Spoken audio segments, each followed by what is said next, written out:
Magandang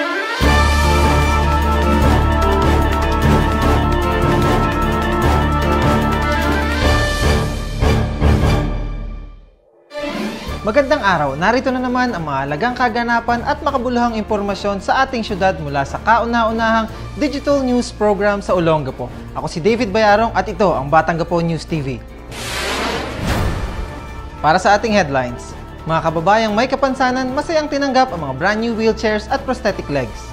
Leptospirosis Month inilungsad sa lungsod ng Olongapo. 60 seconds with East Bahak-Bahak Barangay Captain Filipina Tablan. At para sa Police Gapo at your service po, pakinggan natin ang mga safety tips para maiwasan ang hijacking. Mga kababayang may kapansanan, masayang tinanggap ang mga brand new na wheelchairs at prosthetic legs. Tara at samahan natin si kasamang Ray Toledo sa kanyang report.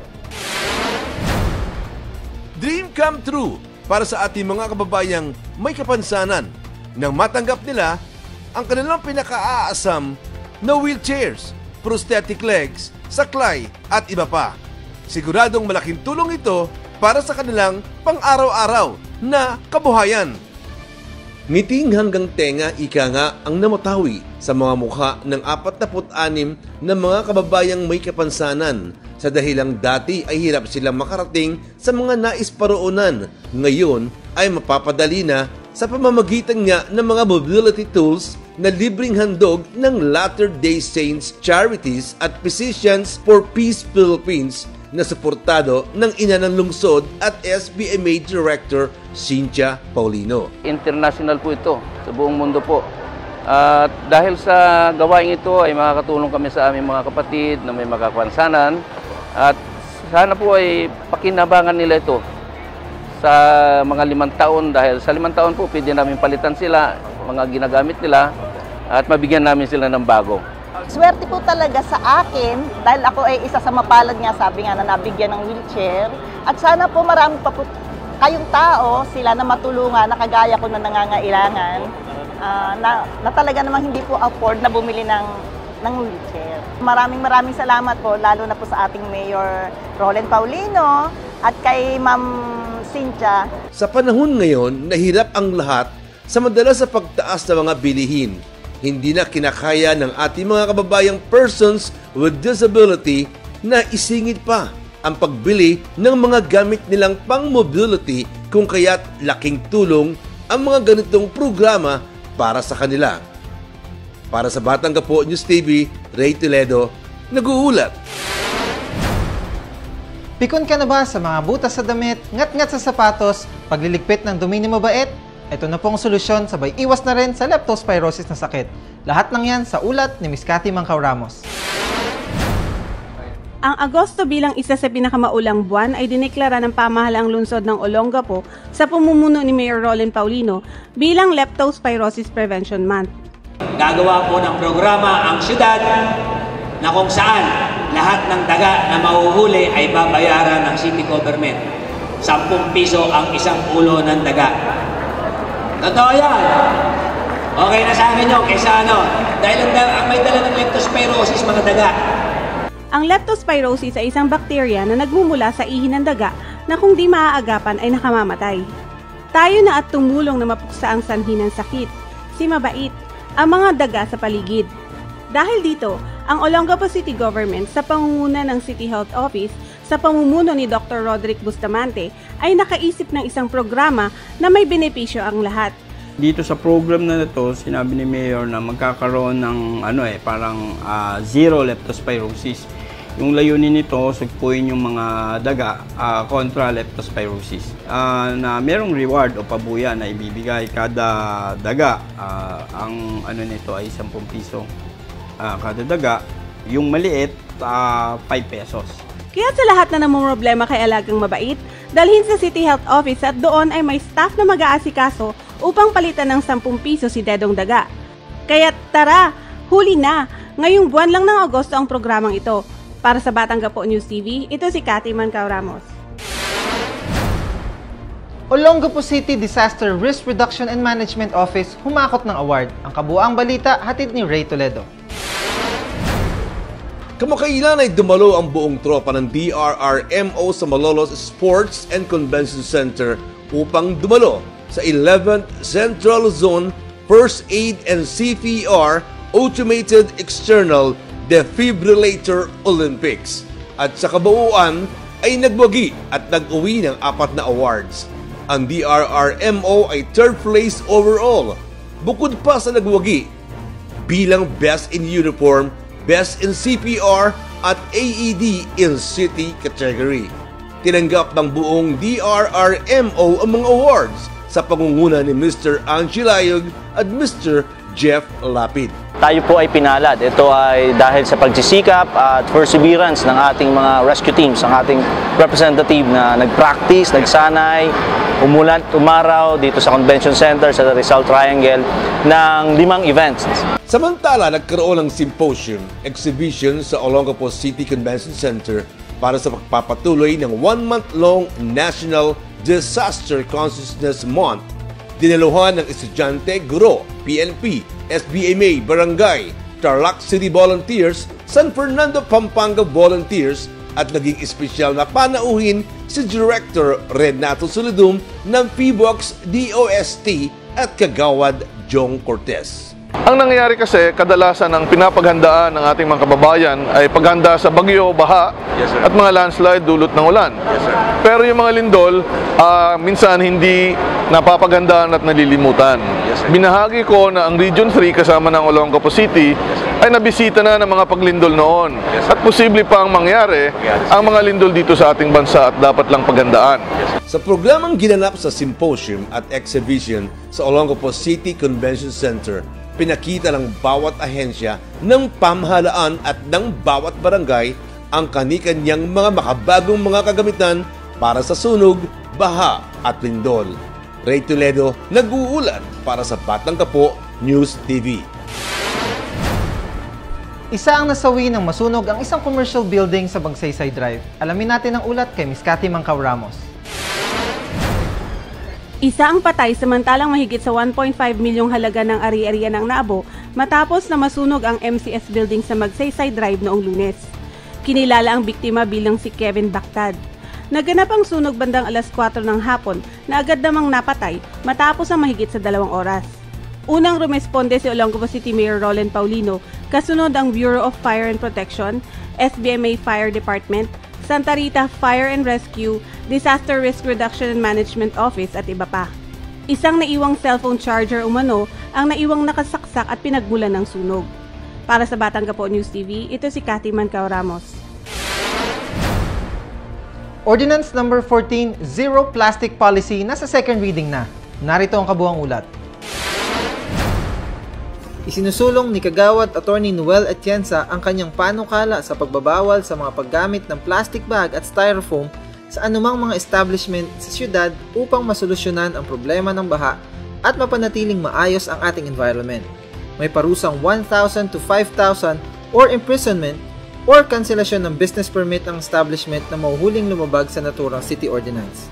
This is precisely ang reason bakit po tayo nag-push ng ganitong ordinance is to protect our environment. Kaya nga po sinulong ko itong ordinance prohibiting the use of plastic bags on dry goods and regulating its utilization on wet goods and prohibiting the use of styrofoam. Alam naman natin kasi itong mga items na to are dangerous to our environment. Nasa second reading na ang ordinansa at sinisikap ni Attorney Atienza na maaprubahan ito ng konseho upang magkaroon pa sila ng pilot run ng 6 months bago dumating ang January 15 para sa full implementation ng naturang ordinansa. Pagka hinukay yung mga drainage natin, tsaka yung mga ilog natin, nakikita nyo ang laman, puro plastic. Ngayon, kung pa-implement ni Mayor sa buong Olongapo na papel na lang at supot na lang ang gagamitin ng mga taong bayan, siguro mas maganda. Inaasahan na wala ng baha kung lahat tayo ay magtutulong-tulong na matupad ang hangarin at panungkulang ito. Pinapayuhan po ang lahat na gumamit na lang ng katsya o bayong sa tuwing sila ay mamamalengke.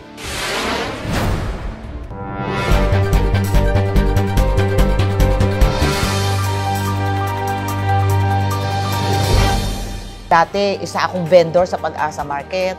Bago ko pinasok itong politika, active member ako ng Catholic Women's League. So, sa 2016, bali 22 years na akong naglilingkod sa Barangay Isbaha. Bali, last term ko na ngayon. Since 1994, naglilingkod na tayo dito sa ating barangay. 13 years as a barangay kagawad. Kasi nga dati, isa akong maliit na negosyante, nanay. Ang naramdaman ko, may mission ako. Malayo na rin ang narating ng barangay Isbahak-Bahak dahil 3 times tayong naging national awardee, 4 times na din sa Region 3 at ganoon din sa city level.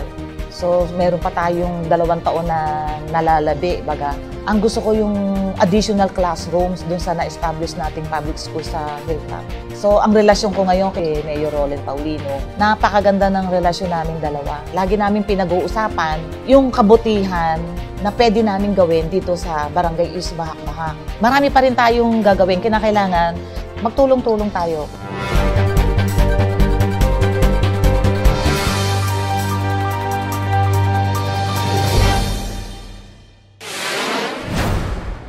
At para sa balitang sports, 2 batang gapo nakasama sa Under-14 Philippine Women's National Football Team na nag-silver sa Vietnam, ginawaran ng pagkilala.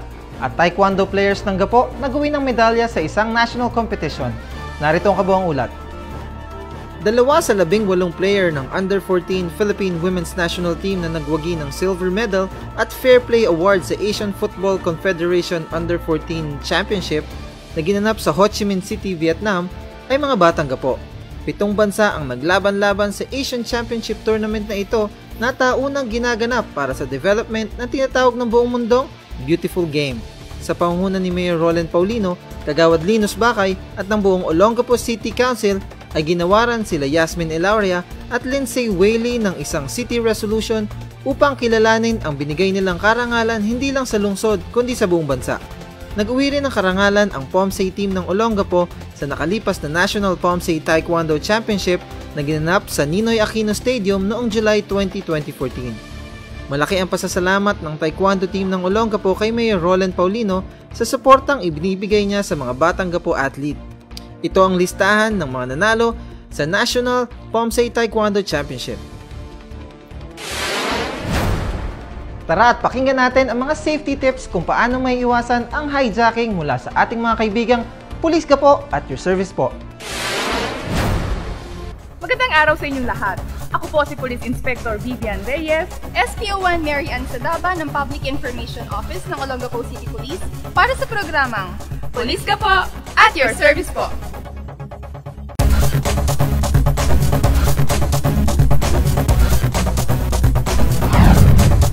Layunin ng aming programa na palawakin ang kaalaman ng bawat mamamayan hinggil sa pag-iwas sa iba't ibang klase ng krimen gaya ng hijacking. Ang hijacking ay pwersahang pangaagaw ng malalaking halagang kalakal o produktong lula ng mga cargo trucks. Ang krimen na ito ay nagdudulot ng peligro sa ating buhay at malaking perwisyo sa ating kabuhayan, seguridad at ekonomiya. Muli po, para makaiwas maging biktima, narito po ang mga tips na dapat tandaan. Siguraduhing idaan sa masusing background check ang inyong mga driver at pahinante.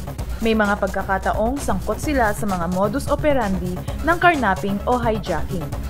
Alamin at suportahan ang postcard system na kasalukuyang isinasagawa ng Police Regional Office 3 kontra hijacking na kung saan ang mga cargo trucks na may dalang kalakal ay masusing minomonitor at iniinspeksyon upang siguraduhing makarating ito sa kanyang destinasyon. Laging ihanda ang mga dokumento ng truck tulad ng passcard, rehistro at lisensya, gayon din ang mga papeles ng mga kalakal na dala ng sasakyan. Agad itong ipakita sa mga madadaanang checkpoints o anti-hijacking control points. Alamin ang mga identified o designated rest areas ng mga truckers. Huwag basta huminto sa mga alanganing lugar. Alamin din ang mga legitimate law enforcement agencies na nagsasagawa ng mga checkpoints at inspections. May mga pagkakataong ang mga kriminal ay nagpapanggap na pulis o alagad ng batas upang mapahinto ang mga cargo trucks at maagaw ang mga kargamento. Kung sapilitang kukunin ng inyong mga truck at sila ay armado, huwag nang maglaban. Ang inyong kaligtasan ay mas mahalaga kaysa anumang bagay. Maging alerto. Alamin ang numero ng inyong kapulisan. Ipagbigay alam agad sa pulisya ang anumang kahina-hinala at di ka nais-nais na pangyayari. Ang ating kapulisan sa aking pamumuno ay pinapaigting ang ating anti-hijacking special task group. Nagpapatupad kami ng passcard system na ito'y tinitignan natin doon sa mga police checkpoints na itinilaga natin kung saan palagi ang insidente ng hijacking. At dito'y nakikita natin kung ang mga pahinante o drivers na nakasakay ay tumutugma doon sa laman ng pass card. At kung hindi naman, ay ito'y biniverify natin, kaya nagkakaroon ng konting delay. Sine-check natin doon sa pinanggalingan kung totoo bang itong mga nakasakay na ito ay kanilang pahinante at drivers upang mahuli natin yung mga hijacking na mga masasamang elemento na may biktima dito sa aming lugar. Ang unang-una, noong 2013, January hanggang July, nakapagtala tayo ng 47 na insidente. Ngunit sa pagbuo natin itong anti-hijacking special task group, naging 3 na lang ang insidente sa taon na ito. No? Kaya naniniwala kami na ang operasyon na epektibo at matagumpay. Tandaan, ang usaping kaligtasan ay usapin ng bawat mamamayan. Kung kaya't ang kaayusan at katiwasayan ng Olongapo ay nasa pakikipagtulungan ng bawat batang gapo. Alamin ang mga paraan upang makaiwas sa anumang kapahamakan. Huwag maging biktima. Muli sa aming layuning makapagbigay ng serbisyong makatotohanan dito po sa Police Regional Office 3 ng San Fernando, Pampanga. Ito po ang Police ka po at your service po.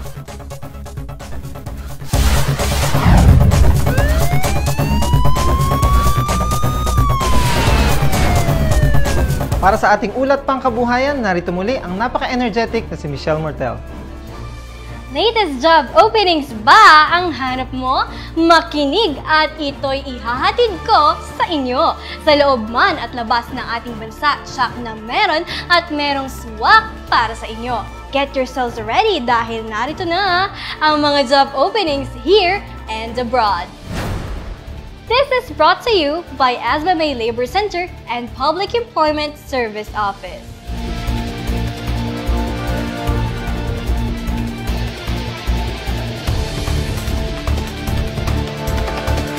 Halina't samantalahin din natin ang mga free livelihood trainings mula sa ating Livelihood and Cooperative Development Office. Alam ko magiging interesado kayo dahil wala na kayong ibang aalalahanin pa sapagkat all training materials and trainer's fee will be shouldered by our city government. Kaya naman, narito na po ang kumpletong listahan ng livelihood trainings na available ngayong linggo. Magsadya agad sa kanilang opisina sa second floor ng City Hall. Magmadali dahil limited slots lang ang available sa bawat training course. So what are you guys waiting for? Let's go grab the opportunity right away. This is Michelle Mortel para sa Ulat Pangkabuhayan. Muli na naman ninyong nasaksihan ng mga pangunahing balita na nakalap ng ating mga kasama sa loob ng isang linggo. Sana ay nakapaghatid kami ng mahalaga at makabuluhang impormasyon sa mga Olongapeñong narito sa syudad at nasa abroad. Samahan nyo kami ulit sa Batang Gapo News TV sa susunod na linggo. Para naman po sa may hilig makinig ng radyo, tumutok po kayo sa Batang Gapo News Radio Usapang Bayan at Mayor's Report tuwing Biyernes, dakong alas 8 hanggang alas 11 ng umaga sa DWHL Apo Radio 756. Make Batang Gapo News TV a habit. Para sa iba pang mga kaganapan, maaari niyo po kaming sundan sa Facebook/Olongapo Public Affairs. Muli, ako si David Bayarong, ang inyong tagapagbalita. Mabuhay Olongapo!